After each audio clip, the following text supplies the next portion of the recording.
I'm Robin Clevitt. You're watching 101 Uses of a Multi-Tool out on tour. So I'm often out stripping buildings out, and in this case I've got to remove this kitchen, but I've got to take it out carefully because we may be using some, if not all of it, at a later stage down the line.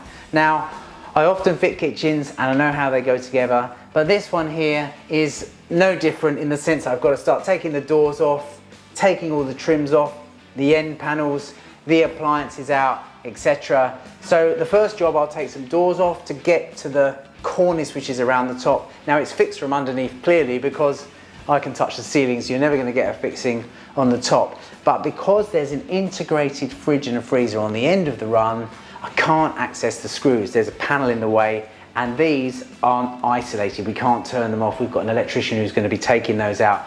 But I'm here today, I've got to do my work, so I'm going to cut the last couple of screws out with a 44mm blade from the Purple series. It's absolutely ideal. It will tackle wood, nails and screws.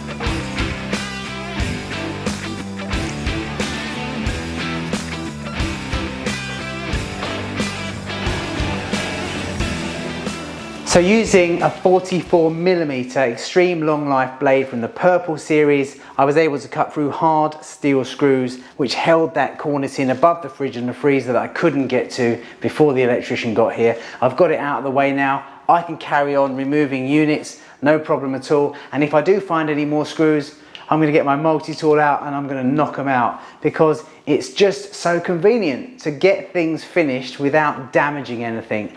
If you've enjoyed that, make sure you check back soon for the 101 Uses of a Multi-Tool on tour. I'm Robin Clevitt. See you soon.